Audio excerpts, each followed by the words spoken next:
mental health, emotion related issues have started hitting industry where it hurts the most, on their bottom line. Instance of depression can be counterintuitive. कि इनको depression किस चीज का है? Right? My anxiety is my anxiety. I cannot pull it out and show it to you. Depression and anxiety and other disorders, which we call as the entire mental health spectrum, it is real, but it is invisible. इसको आप नाप नहीं सकते. And they had also predicted that by 2020, psychological and emotional issues are going to overtake cardiovascular issues as the number one cause of lost productivity. And the more conversations which happen with science as a backdrop, the better chance we have of understanding it and also not suffering from these diseases.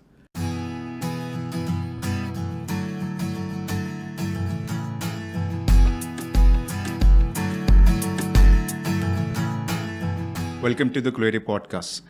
This episode is particularly a sequel to our previous episode where we talked about brain health, mental health, and our guest of honor at that time was Ms. Pia, who happens to be a founder of Mindsmith, a company which is helping people facing with these problems. Today, in this sequel, the guest we have is her co-founder, Dr. Satyen Sharma, who will tell more detail about the medical side and the medicine side.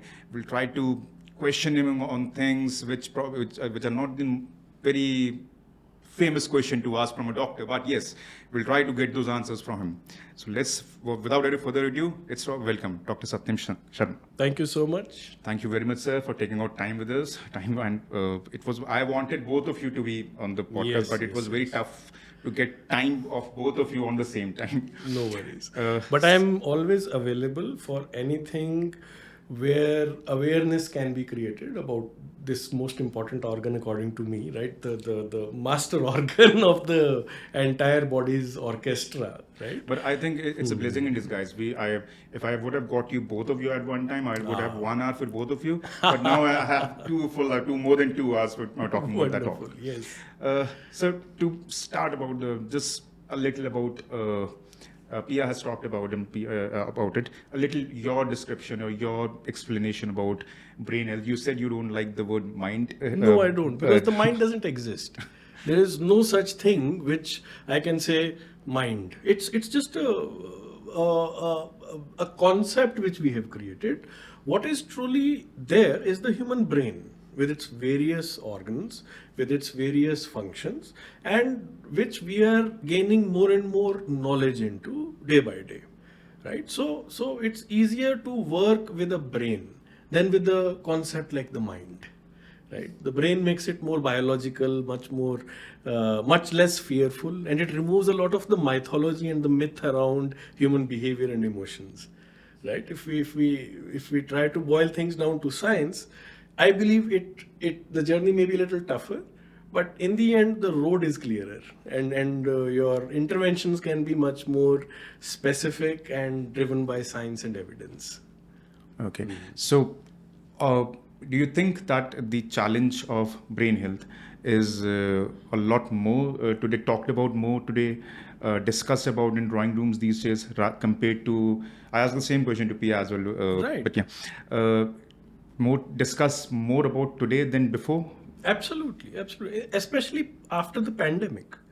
I think, and I use this line very often.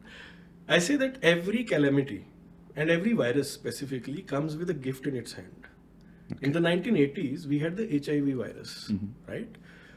A lot of speculation happened about it. It was initially thought that it used to target only the homosexual population. Then slowly, we came to know that it's actually a sexually transmitted virus, which causes a certain immune response in the body, which makes it vulnerable to death. In the 1980s, having the diagnosis of HIV meant short death. Today, you can hope to have almost a normal lifespan, even with HIV, right? But what it did, we started talking about safe sex, right? I think in the COVID pandemic was the watershed time when we started talking about brain health, we started addressing it, where people started experiencing much more stress in their lives, and many of these symptoms which are distressing in nature, which cannot be seen, which cannot be measured, which cannot be found within an X-ray film or an MRI film, or which cannot be part of a blood report, but which are distressing nevertheless. Right? So I think post-COVID was that watershed moment when a lot of stigma also went down. People started talking about it, accepting it much more openly, and started talking about it and actually searching for meaningful answers as to what does it mean to have a brain disease or an issue with the brain which is affecting your emotions, your ability to function, and in extreme cases which can even lead to suicide, to deaths. Right? So I think the more conversations which happen, and the more conversations which happen with science as a backdrop, the better chance we have of understanding it and also not suffering from these diseases. But you just mentioned that it's a problem which cannot be measured on a X-ray or something. Yes. It's an invisible illness, right? My anxiety is my anxiety. I cannot pull it out and show it to you, right? And there is no test which will actually show you in a very objective manner as to how much of anxiety I'm carrying within me, or how much anxiety a certain situation can, arouse within me. Yeah, different challenges might be faced differently with different people. It hits different people differently, just like the pandemic. Yeah, absolutely. There were people who faced the virus very comfortably. Yes. Their body was immune to that. They never had to go to the hospital, and there were people who were unable to face it for just some days. Yes.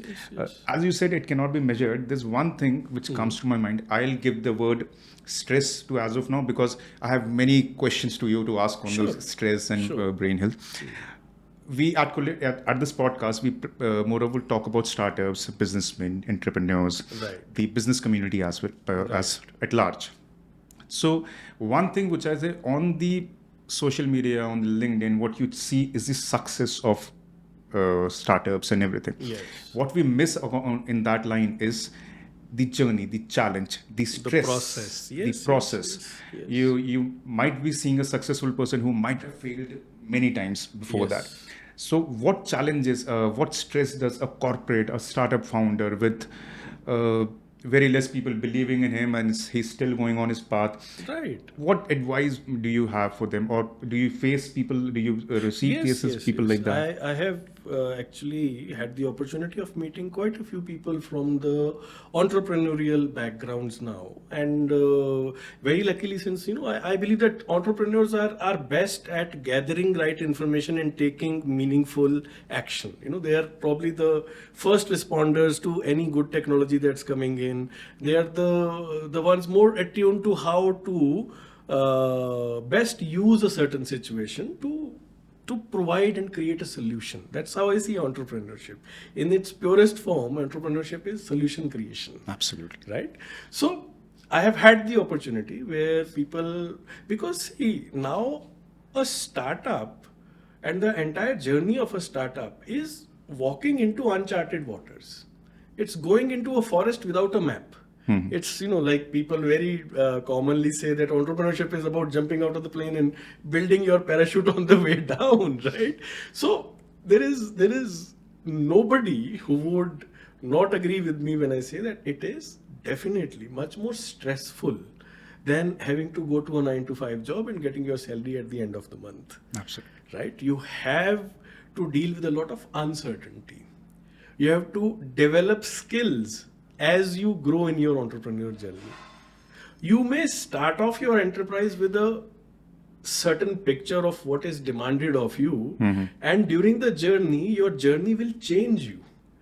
You may be working towards something entirely and completely different from what you actually started off with, right? Because on the journey, you discover that what I was thinking probably needs a little revision here. Something has changed. My interpretation of the market, maybe it wasn't the correct. Maybe I have got more data now to understand how to pivot it. Oh, this is what I expected the customer to behave, but no, this is not how he's behaving. I have to change again. So a lot of uncertainties, a lot of change management, so to speak. And in terms of the brain, if I say, what does it all boil down to? it boils down to stress. More things for the brain to manage, right?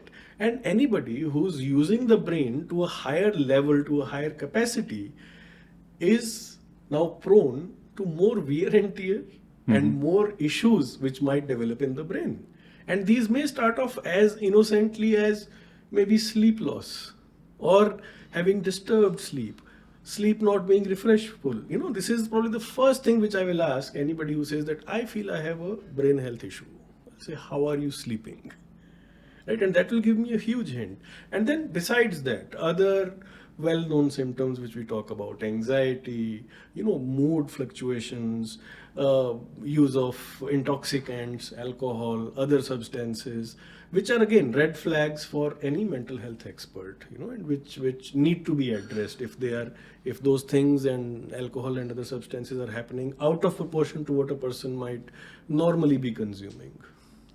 Okay, so how can a startup founder or a person who is into stress primarily face this thing, or primarily avert of a stress converting into a brain challenge? I would see the conditions I will put forth are going to be met with a lot of resistance from most of the startup people I know, because I'm going to tell them, please, you need to sleep in time at a predictable hour, you need to wake up in time, you need to exercise regularly, a healthy mind in a healthy body, right? So yes, your physical health will have a direct correlation with how healthy your brain is. So exercising regularly, eating your meals in time, and sustaining certain predictable predictable cues in your life. But a startup founder's life is all about unpredictability, right? So however good that advice might be, I know that there are one group of humans who would be most challenged to keep up to those particular objects or things which are best for their brain health. I personally, after I get to meet a lot of startup founders and a lot of businessmen, so I personally think that one thing is there's something different about people who want to create their own startup. There's from a person who is doing a 9-to-5 job, there's something different about those people.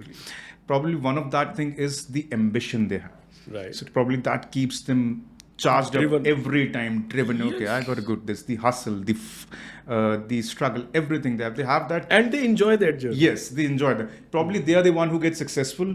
Long, but I have also seen successful startup founders who have paid the price with their mental health. We recently had an example of it was not a brain thing, but medically a medical issue which can be can be attributed to a lot of unresolved stress over years, maybe. Yes, and in fact, one example comes to my mind. I won't name the company. The founder of that company came into a lot of, it was one of the most successful chain of fast food restaurants in the country. Right. And the founder of that came into a lot of financial debt, and he decided to end suicide. it. Yes. And on the same time, his wife today has paid who had no 90% prior, of the debt. Yes. She's paid back 90% of that debt by working in that same company, by reviving that same company. By, employing some creative solutions to things. Yeah. Right? So, see, the journey for a startup will never be a straight line. Absolutely. We always know that, right? Straight line is 9-to-5 job. Yeah, that is your 9-to-5 job, right? And when you are wired in that different manner, you actually seek validation for your existence through that particular vision which you have, right? That particular problem, that uncut diamond which excites you, right? This is what I see, and this is what I really love about entrepreneurship, because that brain is wired differently, and it wants to be, and it should be ambitious. Why not? I have a huge hope from enterprise for saving the world. They are the ones who are going to come up with solutions for the climate crisis which we have, for the poverty crisis which the world has, for the huge inequality which we see in the world. But it comes at a price, and that is to deal with more and more things for which straightforward solutions haven't been created. It is their job to create those solutions, and it can be stressful. Let's give that its due, that yes, what you are doing is not only difficult, it's also something which will test your resources. Absolutely. But it's not an easy job. It's never easy. In fact, No. a sentence comes to my mind. It's like putting coal under pressure. Yes. There is one coal which turns into dust, and there's another Right. coal which turns into diamond. Right. So that's the journey of a startup. There are many startups which fail as well, but it's They do. something worth giving a shot. It's brave enough to Absolutely. even enter that journey for initial steps. People who are satisfied and happy with life, have they ever been responsible for any advancement which humanity has done? It's always the unreasonable ones. It always those who are maybe a little, I would say, a little lazy. People who say, no, I'm not going to walk. I'm going to create a better solution to this. Walking is hard work, right? So those are the people who would go out and invent a car, who would actually make a car better, who would actually go out and change things. So unreasonable people who are not satisfied with the status quo. And they are precious. They are important. They are the reason which I attribute the whole of the journey and the going forward of the human race. But I am concerned about them. That's all I say. Because this journey is going to be hard. Yeah, for sure. So they should be cautious about their physical and the brain health as well. Yes. Okay. Yes. Being more aware of things can help you become better at doing your own job, right? So any early symptoms, if you see, please talk to a good professional, sort it out. You have bigger problems to solve. No, I have a lot of questions about brain health and consulting a professional and the medicine side. I have a lot questions which probably I shouldn't ask a doctor about. No, you should. I'll be grilled for that later. No. I'm on this podcast because I think as a mental health professional, it is my job to address all these questions. It is important, right? Because it is not that worldwide it is recognized that overall mental health related issues are both underreported, underdiagnosed and undertreated. Okay. Right? So we are actually dealing with something for which awareness right now is required. Solutions exist. Solutions are not the problem. Solutions are there. But the awareness as to who do we talk to? Where do we go? What are the symptoms? What are the early signs? These are common questions. And, about drugs, about medicines. Are they habit forming? Mm-hmm. Are they going to give me some bad side effects? Am I going to become dependent I have on all them? of these questions for you. All Right. of these challenging questions for you. Absolutely. And it's my job, I think, as a mental health professional to answer them to the best of my capacity and to the evidence available to me. My question to you is that what was considered as sadness before has taken the name of depression. Oh, मैं stress में हूँ and all that, all those things, challenges and वो सब पहले भी थे, Right. आज भी हैं. लोग कहते हैं आज ज़्यादा. I think the generation before us had a lot more tougher life with less facilities and a lot more to give. In my interaction with Pia, I said that my grandfather probably took care of the food on the table. Yes. My father took care of the roof on my table. I have the luxury of creating a quality of life because I have both of them taken care of. Yes. So they have struggled and toiled a lot more than what I am going to do. So Agreed. how can I say that I have more stress? Just to give you an example, a star like Deepika Padukone, who has everything, and she's not something that what is being gifted to her or she was born with all those things. No, she has struggled, she has fought, she has worked hard, Yes. she has hustled, fought, worked to the best of her capacity and reached that status. Yes. So what is there to be depressed about? That is my question. Somebody who is not got that success might have a reason कि यार मैंने पूरी मेहनत की यार Very got right. it. ठीक है. Somebody who is being gifted that success कि वो पैदा ही एक ऐसे फैमिली में हुआ था तो यार कुछ है ही नहीं, ये तो है, I'm used to it, I've seen money all my life. Yes. She has fought it, she has worked for it, she should enjoy that success as of now. Why Agreed. a person like that would be depressed about? That, I think, is the most perfect example of why the instance of depression can be counterintuitive. कि इनको depression किस चीज का है और यहीं पे ये सवाल फ्रेम करने में हम शायद गलती कर जाते हैं, क्योंकि किसी चीज़ का डिप्रेशन नहीं होता। डिप्रेशन आपके अंदर के जो जेनेटिक मटेरियल है उसका एक तरह का एक्सप्रेशन है, राइट? सो हम डिप्रेशन को as a ICD classified psychological बीमारी के तौर पर क्लासिफाई कर चुके हैं। I agree with you when you say कि हम लोग जो है ना, आजकल की जनरेशन स्पेशली नॉर्मल कन्वर्सेशन में सैडनेस और डिप्रेशन को इंटरचेंजेबली यूज कर लेती है, which is unfair, which is absolutely wrong. Depression needs to fulfill certain criteria for it to be called as major depressive disorder or clinical depression, जो हम आम बोलचाल की भाषा में यूज कर लेते हैं। हाँ, स्ट्रेसेस आते हैं ज़िंदगी में, सब लोगों की ज़िंदगी में अलग अलग तरह के स्ट्रेसेस आते हैं। सब लोग हर तरह के स्ट्रेस को अपने तरीके से रिस्पॉन्ड करते हैं, right?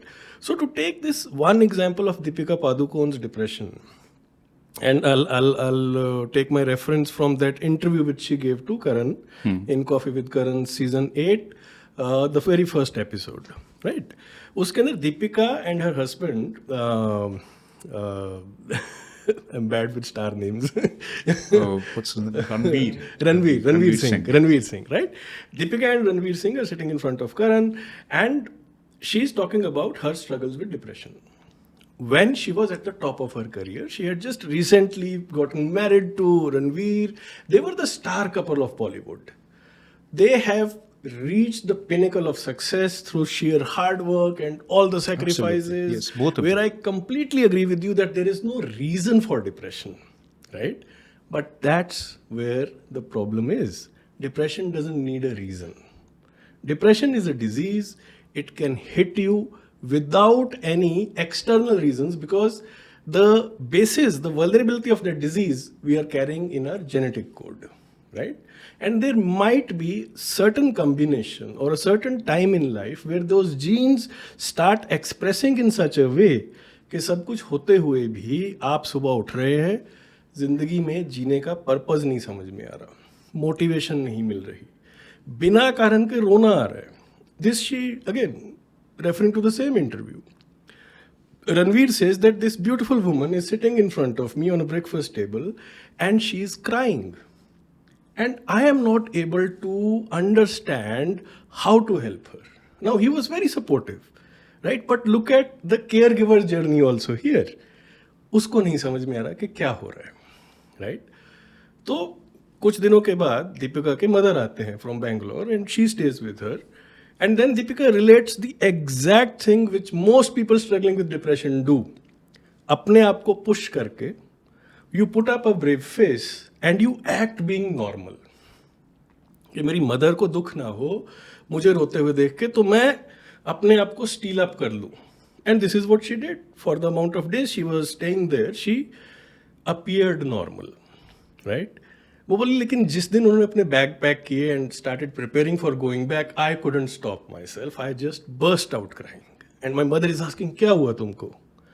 And she said I don't know, but this has been happening a lot with me lately, that without any reason I feel extremely sad, I feel anxiety and I start crying. The mother immediately called up a contact in Bangalore. She had access to some mental health specialist, a psychiatrist. They talked to him. And it was recognized that, okay, this is, I think we are dealing with clinical depression. Let me have a consultation with Deepika. She was started on medicine. And she very clearly stated in the interview कि मैं अपनी दवाइयाँ पिछले 10 साल से regularly खा रही हूँ. Because I don't want to go back to that place again. Right? So again, like we say, asthma है, ठीक है, डायबिटीज़ है, ठीक है. अब एस्थमा और डायबिटीज़ में डिफरेंस ये है कि डायबिटीज़ मेजरेबल है, आप नाप सकते हो कितनी डायबिटीज़ है. एस्थमा वो भी तो मेजरेबल नहीं है. जब शुरू में किसी ने कहा होगा कि मुझे सांस नहीं आ रही, उसे सबने कहा होगा इतनी अच्छी सुंदर हवा है, हमें तो बड़े आराम से आ रही है, तुमको क्यों नहीं आ रही? Because people did not understand the inner physiology of how the lungs and the respiratory system works. Similarly, depression and anxiety and other disorders, which we call as the entire mental health spectrum, it is real, but it is invisible. इसको आप नाप नहीं सकते. इसको किसी आप CT scan में, MRI के अंदर इसकी आप फोटो खींच के नहीं बता सकते कि दिमाग में इतना डिप्रेशन है, राइट? उसी तरीके से ब्लड टेस्ट में कुछ नहीं आएगा, but it's an inner experience. And the biggest hint is this, what you said just now, कि कारण तो कोई नहीं है सैडनेस का, फिर सैडनेस क्यों है, right? So that is where we come to the clinical diagnosis of clinical depression. Okay, I'm sorry to say, I still have my skepticism about the. I agree with that. About this. I personally, let me put it in different words. I think depression is a luxury today, which only the rich can have. I personally think the people poor, not poor, the average people is. जो लोग day to day अपनी life की हाँ, मतलब उसमें भाग दौड़ में लगे हुए हैं, उनको डिप्रेशन नहीं होता. हाँ, because they don't have the luxury of going into depression. I will counter you with statistics.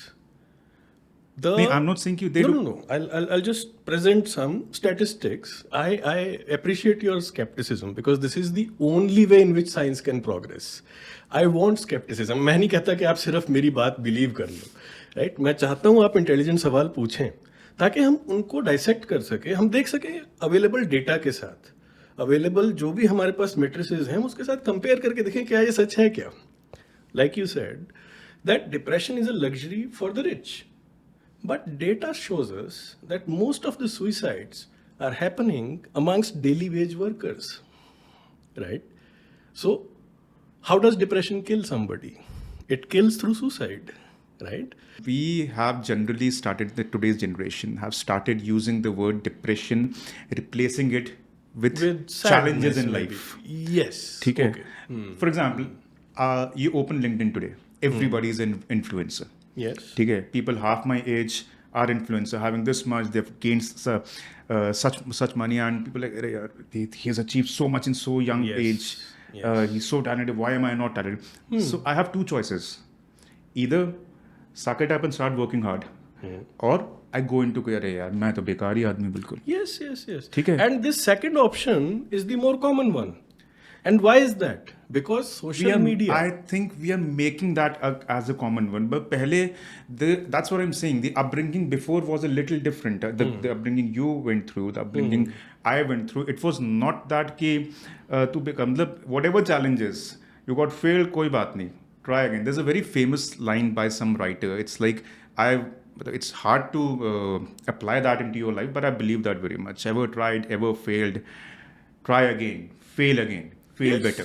Fantastic. ठीक है. And I believe in that. I completely believe in that. Now, when you talk about in this generation, we are seeing a higher vulnerability for labeling themselves as depressed or having gone through that, right? So, I will say there are clear-cut reasons why that is happening, right? The first reason which I contend is that yes, life today is more stressful than 10 years back, much more stressful than it was 20 or 30 years back when life's pace was slower, when social media had not invaded our lives. I follow this writer, Daniel Pink. I believe he's one of the most practical psychologists I know, and I follow all of his writings. One of the things which he says, and I agree with it 100%, he says, the internet revolution was overhyped. Right? We all went crazy when the World Wide Web went online and everything happened. He says the internet revolution was overhyped. The smartphone revolution is underhyped. We do not give enough credit to the smartphone having changed our brains physically. The smartphone has replaced most of the other gadgets in our life. Yes. It is normal for all of us to wake up with a smartphone in hand. The first thing you do and the last thing you do before you sleep off is drop off your smartphone. Guilty of that. Most people are constantly looking at social media, and one of the biggest reasons why this sense of underachievement, of being a failure, is because social media is selling you a lie. You do not put your struggles on social media. You put your best results on social media. Absolutely. Right? You do not put the process on social media. You just showcase what is best. It's an ego boost for yourself. You put that photo out there because then you are counting the number of likes, comments, and forwards. Right? It's purely a ego matrix. Right? And that is how people have started slowly measuring their own real success in life through a different kind of numbers. Yes, I agree with right? that. I Right? completely agree with that. And that is unhealthy. And that, you will again agree with me, is another layer of stress, which is unnatural and pushed on people unsuspecting, who for the first time may be getting, young people. And they are the ones I'm most worried about these days, who are getting early access to these various platforms and devices, and they believe it to be the ultimate truth, right? And for them, this is aspirational, this is natural, this is how life should be. You should be popular, you should have followers, you should have a lot of money, you should be able to flash a very flashy lifestyle. And when reality hits it, of course, there will be a collision. And definitely, that will cause a certain amount of dysphoria, disillusionment, and a feeling of I'm a failure in life, right? Why does the human brain of any technological advancement uses the negative thing out of it? Ah. Why? You're the expert on For that, let's go back 2500 years, because my expert lives there. And he has probably done the maximum amount of work into the human condition, and I routinely use his wisdom. That man, or some people would like to call him an avatar maybe, but I consider him a man with deep understanding of the human condition, was Gautam Buddha, right? And he did strike on this one thing in the human behavior, that is the tendency for taking everything to extremes. So you remember, one of the Buddha's biggest teachings for all humanity is find the middle path, right? The extremes are always going to be bad. So you will see that this tendency to find the negative, as you say, is actually taking anything to an extreme. Use of technology to the extreme, using our connectivity to that level where one human being can reach out to millions of human beings, right? And it is seen as a sign of success. sign of Right. development. Yes. So in any for any organism to feel secure and happy, you have to find an equilibrium, right? In fact, that is what we say is the function of the human brain. The human brain, for all its complexity and for all its beauty, in the end has a very simple task. The human brain has to maintain what is called as homeostasis, a steady state, right? That steady state which allows the human animal to both survive as well as thrive. Whatever your chosen profession is, you're able to do that well. You're able to maintain healthy relationships around you. You're able to adapt effectively to whatever changes or whatever challenges life throws at you, right? Whenever these various stresses, right? Now, those stresses can be as invisible as, say, air pollution, right? Whenever these stresses start, challenging the ability of the brain to maintain that homeostasis, that is where we start seeing signs of a brain health or a mental health issue. And the most common symptom, which for a psychiatrist, नज़ला जुकाम जो है ना, that is anxiety. आप सबसे पहले देखेंगे anxiety, right? Which we of course understand is a primitive reflex, which came again from the hunter-gatherer brain when you would be expected to hunt animals bigger than you, right? So anxiety used to be that emergency response.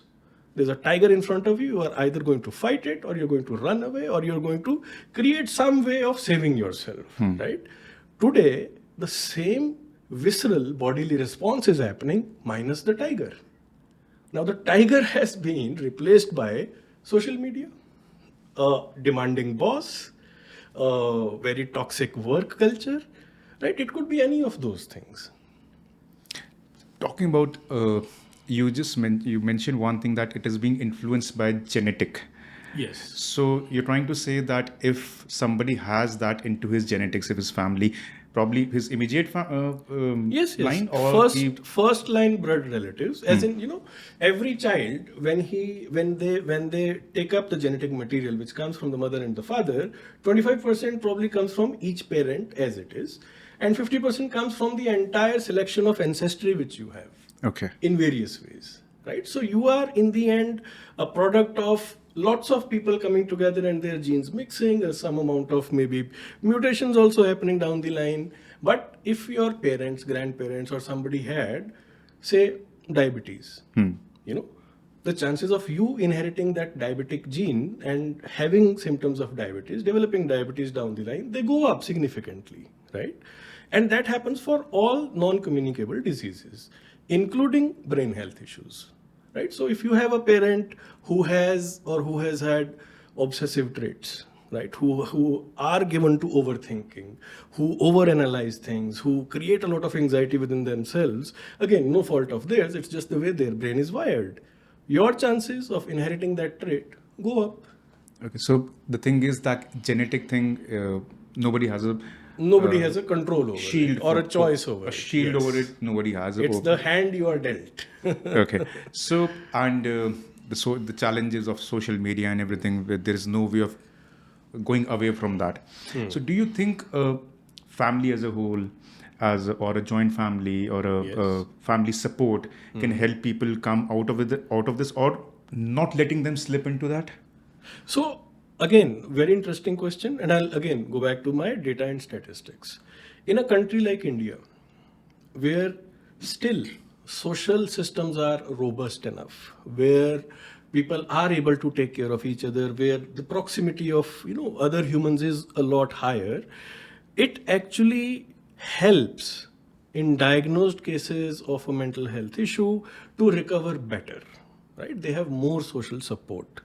Also, it has been shown that for diseases like schizophrenia, the incidence is higher in urbanized, westernized would be a wrong word, urbanized centers, more industrial centers. Okay. It tends to be higher.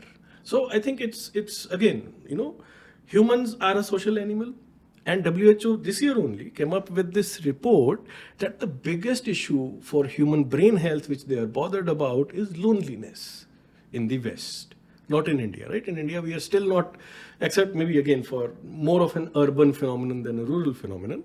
But the West has already started declaring it as an issue of concern where they need to address this, right? So social isolation is something which will worsen your mental health. In India, we do not have that problem, but we again, to re-quote Gautam Buddha, we have probably the opposite problem, where we have a little too much of intrusion into the individual's life, right? Where your life is determined many a times by societal expectations, your cultural, cultural expectations, and that sometimes can create its own set of symptoms in human beings, right? That's a all different topic and a discussion. I do agree, yes. We'll definitely plan another session on that. Probably. And you just mentioned about toxic work culture and everything. For sure, that's one thing that every working employee will not face, but identify that, yes, I know that this is some. Right. So do you think you face cases, people come to you for help? For what I'm asking is, do you think the companies at large understand that there is something called, keeping my skepticism aside, right, the companies at large understand that there is a thing to be addressed as mental health, and they should create an environment? Now it is happening. Yes. Okay. Now it is happening. Why? And that's again interesting, and this you will definitely agree with. Now, studies are showing that, at one point in time, before 2020-ish, the WHO had very clearly mentioned that cardiovascular diseases were the number one cause of human mortality as well as morbidity. Morbidity meaning sick days, not working, right? And they had also predicted that by 2020, psychological and emotional issues are going to overtake cardiovascular issues as the number one cause of lost productivity. By 2020? Okay. We've already passed that. Okay. And then the pandemic happened in 2020. So Well, we always knew as professionals that there is a mental health pandemic happening everywhere because of simply the amount of stress which is increasing, the kind of, aspirations versus the kind of opportunities, and everything else between that. We always knew that there is a mental health issue which is going to come to the surface very quickly. And the pandemic just basically took the covers off it. It was a black swan event, right? It was something which disrupted all of our lives. For those 2 years, we will never be the same again, and we will keep repairing and finding the outcomes of those pandemic years. I think even a decade down the line, there will be issues. So, mental health, emotion related issues have started hitting industry where it hurts the most, on their bottom line, Money. right? So once industry realizes that absenteeism is increasing, that presentism is increasing. Now that's a very interesting concept. I also came to know of it very recently. That you are present physically, but you are not all there, Okay. right? Your productivity is going down, right? We have heard of course, talk about burnouts in corporate offices, right? I have myself treated several cases of corporate burnouts, right? And that is just pushing yourself to meet those targets which keep increasing incrementally. As for a good worker, what is the reward for good work? More work. Right? That's how corporate understands it. But they keep pushing it, and people keep taking on more and more responsibilities until they drive themselves to a burnout, right? Which is a very real phenomenon. We've seen that happening. And now we are realizing that for companies are smart. When something hits them on the financial side, they will take cognizance of it, and they will start making amends for it. To rehire a new person and to retrain them and then give them that role would be a much higher cost for a company. It makes much more sense to invest in mental health. Now you will see some of the changes which are happening, especially in these more aware areas, which actually produce good data and good, researches in terms of how to improve productivity. You'll see that a lot of Europe is now going towards a 4-day work week, right? Which would seem counterintuitive, right? But then I would say that in this day and age, let's not put industrial era matrices to what is now the conceptual age. Now you don't need to sit and work on a factory line to be productive. This is the age of ideas and concepts and understanding concepts and creating concepts, right? So here it actually makes more sense to work less hours in a week, but actually give your employees more freedom, more time with family, more time for recreation, for them to be more productive. And that is the reason why a lot of European countries, as I mentioned, are going towards very strongly. Germany was the latest example of now going towards a 4-day work week, right? Well, Europe is into an economic shambles right now. It is. I do agree. Yeah. But on that, I personally think not every work can be done sitting, matlab work from Right. home. So that is again a luxury which probably every field will not enjoy. It might be luxury for certain technical fields, they can enjoy that, but not. There are certain works which has to be done on site. Agreed. Okay, that you being said that the company is realizing this. Does a person realize that he himself is into a mental stress, or he just if there's a, as I was saying, challenge hai face karo. Huh. Okay, does a person individually realizes that he's actually under a mental stress, or is there a way for him to analyze that he can self-analyze it rather than going to a professional? Because Right. he go to a professional when he realizes that he has a problem. Right. And usually that happens after a crisis. Huh. It doesn't happen in the majority of, at least our culture. It doesn't happen prophylactically, that I am seeing something happening in the future. Why don't I take? We are not very good at taking timely action when it comes to our own health. Indians, when we used to read our textbooks of surgery and gynecology, we used to see that the biggest records for the largest ulcer to be removed used to be an Indian, right? The biggest fibroids, because we are very good at living with the disease state, carrying on, ignoring our own health. देखा right? जाएगा. वो नहीं ये कोई बात नहीं है, मैं चला लूंगा अभी. And it is not something to be proud of, right? In the West, you will see that people are much more aware about their own health conditions and they take it much more seriously, right?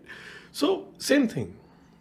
And your question is very valid. And I have seen that people who are more aware of themselves, who do put in a lot of energy into, analyzing themselves and their own body cues, they are able to make amends faster, adapt better, and actually even escape a bad episode also, because of just taking timely action, like any disease.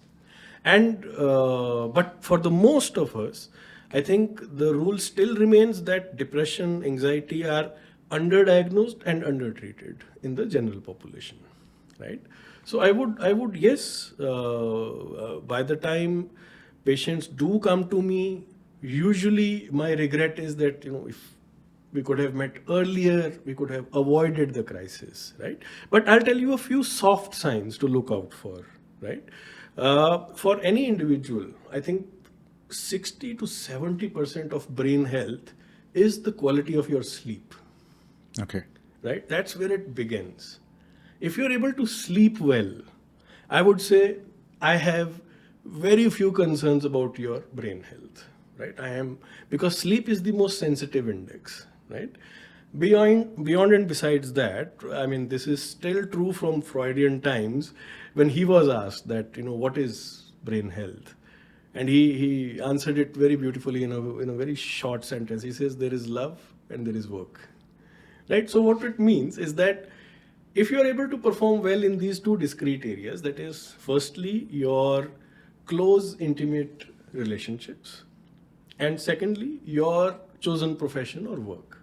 Okay. If you're able to operate well in both of these, then there is, I would say, for me as a professional, I would say, yes, you are mentally healthy, right? But if you see any disbalance happening between the two, then one should be a little more mindful that, do I need to see a specialist? Am I operating well in both of these areas, or are both of these areas or either of these areas giving me more stress than pleasure and purpose? Right? So that is where I would say, yeah. But every one of us has problems in both of these aspects of life. Both of the things, personal life, there will be ups and downs. Yes. Work, ups and downs I'm okay with. But has it been consistent? Has it been regularly taking more away from you than giving you? Right? Either of these relationships, is it toxic for you? It could be work, it could be a relationship, right?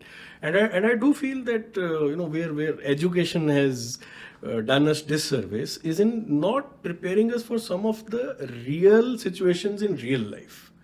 For example, all of us and most of the happiness and sadness which we feel in life is going to come from mostly your relationships.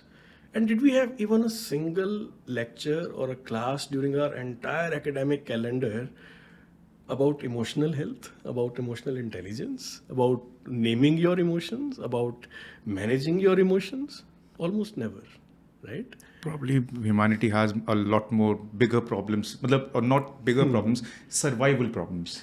Yeah, but I feel that it's a missed priority, right? I believe that should have been done. Because in most people's lives, you will see that their sufferings as well as joys come from, having healthy relationships around. Yes, absolutely. Personal life, in terms of business also, if it's a catch-22 situation. If your professional life is good, your personal will be good. If your personal is good, your professional will be good. Yes. It's like that. They both complement each other. If one is receptive, the second is destined to be disturbed in one way or the other. Right. Now, that particular point, I'm just one sentence on that. That the actress we were talking about, she had a perfect balance of both. Right. Her professional life was good. Her personal life was good. Absolutely. She had everything. So it was only the genetic which probably would have triggered. Yes. Okay. Yes. So there are certain ages at which your genetic expression changes. That Okay. is how biologically our bodies are programmed, right? For women, unfortunately, those stages are much more. Okay. Right, because women have to deal with more hormonal changes within their body for the body to prepare for childbirth. So that first major change which hits women harder is menarche, the beginning of her menstruating years. Okay. Right, then every month that change in hormonal levels is going to happen, right, which boys do not encounter. And then there is menopause, again another change which hits women harder. Men, well, we are talking about andropause, but it's still not exactly a clinical entity, right? We do see amongst men something called as a midlife crisis between 35 to 45, right? But that has been very clearly shown to be, again, a change in gene expression as the body and the gene pool ages, right? But women get much more of it. They have more events happening within their body, which make them more vulnerable to psychological and emotion related issues at times. Okay. Another question which comes to my mind is purely medical part of this challenge of mental health, of brain health, is that people, including me, are very concerned or skeptic about the kind of medicines which are being given. Because a Yes. lot of people are like, यार ये तो it will don't go, मतलब ये तुमको Yeah, डल yeah. कर देगा, Of course. ये तुमको सुला देगा सिर्फ, ये तो I तुम hear सोते this रहोगे every day. कि this is actually more harmful to you than good. All Which these is- conceptions yes, yes, or, yes, or misconceptions, whatever that is. Absolutely. So can you throw some light on that? And some of this, picture in our head of psychiatric medicines is well deserved, because initially, when the initial drugs came out in the 1950s and 60s, they were even named like that. The first strong and true antipsychotic which we had was called as large actal. The name itself indicates that it was a large acting molecule, right? As in, it would dull the person down. Now, it was used only in the most severe cases of psychosis, Okay. right? But it would give you all those side effects which we are scared of, right? A mask-like face, unable to show any expressions, almost zombified, maybe drooling at the mouth, right? Because that happens when you very strongly suppress certain receptors in the brain. In this case, the dopaminic receptors, it will have a large effect downstream on everything. But then that was preferable to a person running around in what was called as lunacy, right? For psychosis.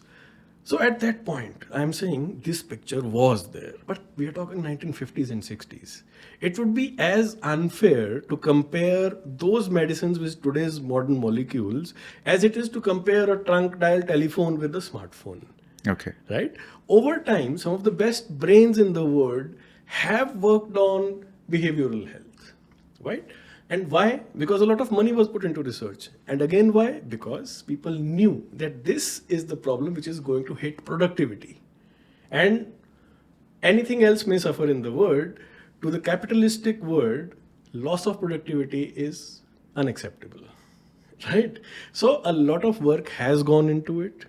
I'm a second generation psychiatrist, right? So my father, when he completed his post-graduation, he had like 3 molecules, a lot of theories about how the brain might be working, how emotions work, what mind is, a lot of those theories which were non-biological in nature, as we describe them these days, right? But in terms of real efficacious molecules, 3 molecules, and the 4th one was ECT, what we call as shock treatment.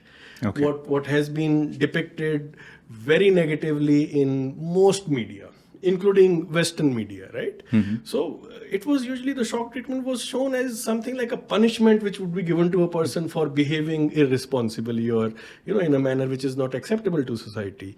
Absolutely not. Modern ECT happens under general anesthesia.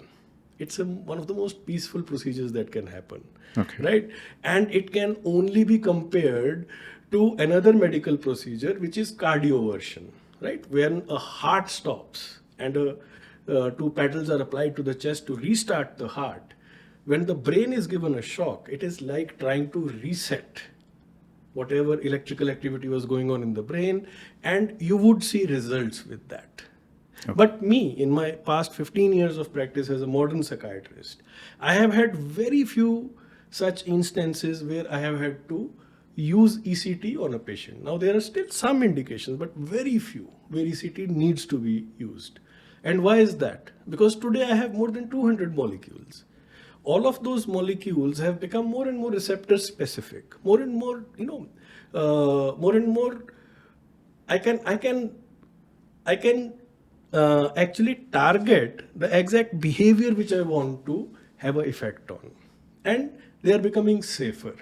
So in modern psychiatry, your choice of molecule mostly now is based on the side effect profile, right? And you can choose and pick, and you are still spoiled for choice. If, for example, one particular molecule doesn't suit somebody, you are spoiled for choice to pick up what next I can possibly give, right? But still, in your statement, you once said that initially that they used to suppress these receptors of the brain. Yes. So those were like any other modality of medicine, right? When initial antibiotics were given, those would have a lot of side effects, right? As the antibiotics have become more and more better over time, more and more research is going on them. They are more specific to what kind of bacteria or what kind of organisms they can work against. Similarly, like all other areas of modern medicine, things which are working on your brain, those molecules have gone through much more research, much more refinement, and we do not see those very ugly and very strange, side effects which we used to experience earlier.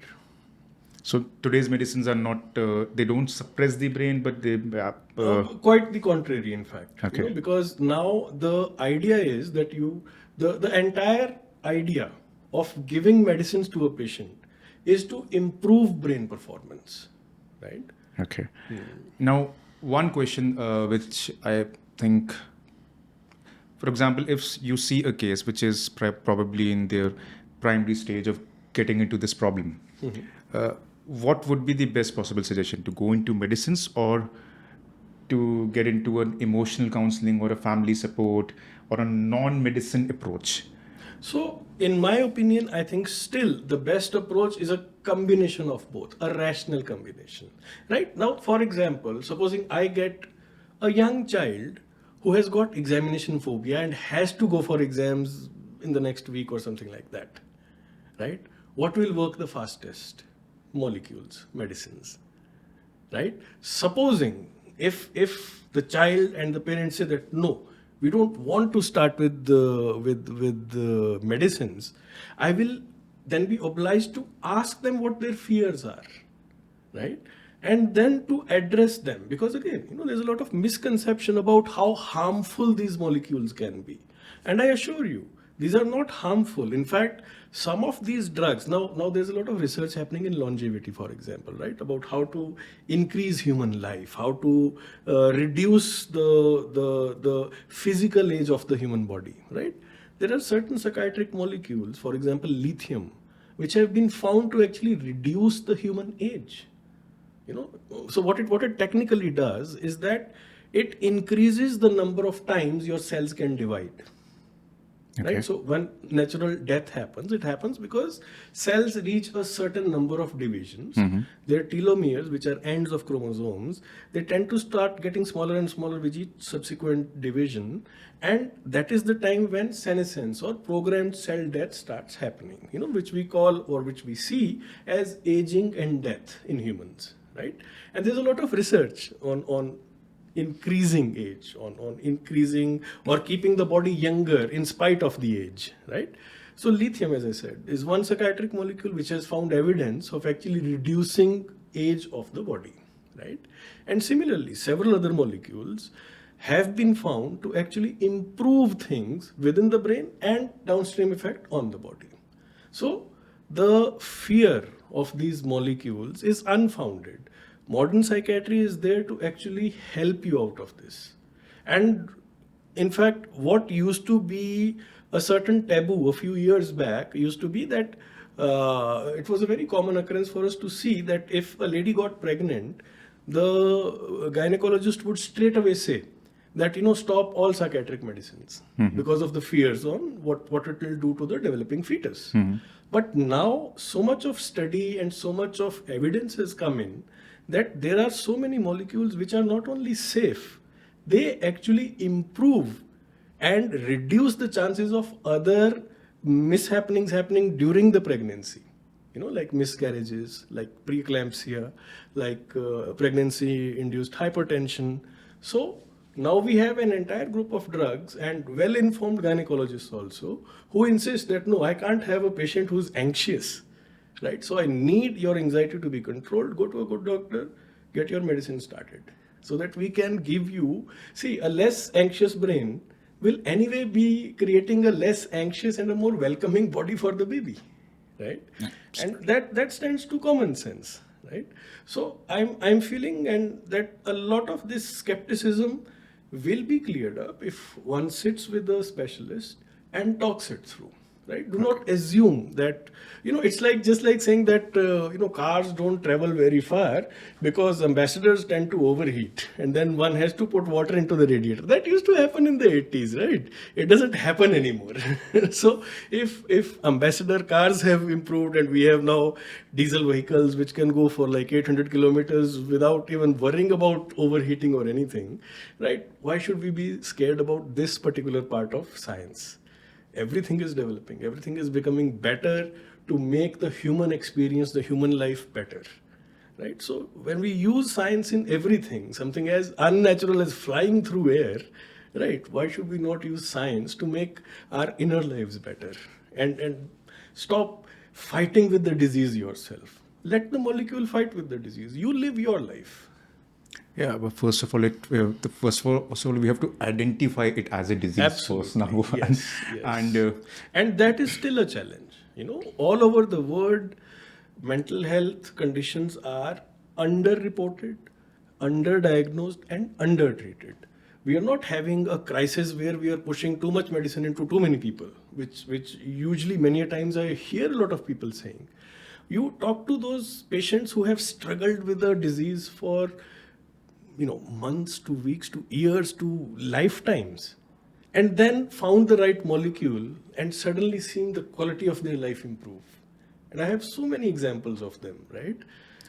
One thing, it's very important for me, in all the lifestyle diseases, for example, diabetes, there is one approach which the medical science gives, and there are certain that they also call themselves as science only, but they say कि मेरी ये दवाई ले लो इससे बिल्कुल ठीक हो जाओगे, and the doctors, the modern doctors say कि नहीं, they are steroids or something. So are there any fake shops or any quite a lot in this which can actually harm you more? Absolutely. See, in the entire spectrum of human disease and healing, from times immemorial, there have been snake oil sellers. There have been fantastic claims made many a times by many people, and very recently I'll say that the Supreme Court has given a landmark judgment very recently where they have shown a lot of allowance with these broad claims which a certain company has made in India. I'll not name it, but I think all of us know what I'm talking about. And that is very dangerous because I myself, in the case of a very close friend, I'm aware of it, that because of the propaganda done by that company, somebody who had undergone a cardiac event and was put on medicines stopped their medicines. And unfortunately, that led to a second cardiac event happening, right? So it is irresponsible to say that stop all medicines and find a natural way out of it. We are not living in a natural world, with all due respect. We are living in an unnatural world. It is unnatural. Everything around us. Everything which has been created right now has been created out of petroleum. Everything, right? We have, no species has found this energy dense a material which has accelerated their progress in 100 years the way humans have done it. We have accelerated to the extent where we have become a threat to the entire climate of the planet, right? So we are, with all due respect, living an unnatural life, but we have science to the rescue. We can use these molecules, which are the gifts of science, to make our lives more productive, happier, more livable, and thrive through these difficult times. I have no qualms in saying that these are probably some of the most exciting and at the same time some of the most toughest times for humanity. But on this, the coming back to that question, how can an individual which already has challenges of identifying this as a problem, Yes. can identify, okay, this is the right person to go with, or this is the right approach to go with? Go with science. My always submission is, if there's a vehicle which you are taking, you will definitely want to choose that vehicle which has maximum science put into it, right? You will feel safer there, right? Similarly, and it is unfortunate that most of our population, and even some of the educated people, so-called, are lacking in critical thinking, right? When you talk about a particular entity or an agent, for example, anything which comes into modern pharmacopoeia, which is available to a doctor and is marketed in the open market and created by various pharmaceutical companies, it has come through an entire process, right? Come through an entire series of trials. A lot of evidence is created, and then post-marketing also, a lot of evidence is still being gathered as to how it affects different human beings. What are the side effect profiles? And now a lot of information is available, right? But to make sense of that information, okay, supposing you have a tax audit, right? Will you be asking me, okay, Dr. Sahab, tax ka batao kya karna hai? I think it will be very stupid, right? You'll go to your CA or you will go to your taxation advisor to make sense of it, right? Even though all taxation laws are available to you, everything is available online, you can very easily do that, but these are complex pictures. And then your taxation advisor will be able to tell you practically how to solve the problem, right? Because things between theory and practice, there may be a gap, right? Similarly, what is written about drugs, what is known about drugs, versus going to a professional who has actually used those drugs on thousands of patients and actually has a better working understanding of how it happens. I think that is where you cannot go wrong, where your chances of going wrong are lower. Yeah, I agree with that, but not that ki alternative medicine, sometimes people claiming to be giving modern medicines or scientific medicines turned out to be fraudsters. Yes. And because you're dealing with the most important, probably one of the two of the most important piece of your body, a heart and the mind. Right. It's still contradiction, which is more important. Brain. The brain, yes. I'll ask a cardiologist, he'll say the heart. Which is fine. But the heart is a pump in the end. it's Which of makes the course brain important. functioning. It is absolutely. I would never be able to choose one over the other. I need both. Yeah, but the science paternity is in conflict, which is the most important part of the. That's a useless debate. I believe every organ is important. Yes. Liver would be probably equally important. Right? Absolutely. So all these four things, 5 things in the body, they're right. equally important. Right. So this brings us to the end of our podcast. I can go for another 1.5, 2 hours with you on discussing all these things into more details, but Absolutely. there's a time constraint for you. So thank you very much, Dr. Satyan, for giving us time. I'm sure a lot of concepts and the thinking has been changed, or at least people being educated about it. Yes. But still, again, this is one field which need to be addressed, and you've thrown a lot of light on it. Thank you very much for that, sir. It's been a pleasure, absolutely. And I am available, please, if you would want me to. I think we were just getting warmed up right now. Yes, we could have talked more on this. I can go on for even longer with this. So maybe we'll create another opportunity. Yes, down the absolutely. line. We'll pick up from here and build a lot more conversation on this. Absolutely. Thank you for having me. Thank you very much. It's been a pleasure. Thank you very much. Thank you everyone who is watching this video for watching this video. For more content like this, where we ask a little non-formal questions, more informative, more educative videos, please like the video and subscribe the channel. We'll continue creating content like this where we get to touch topics which are unconventional and a little informative and will make our life a little better. Thank you very much.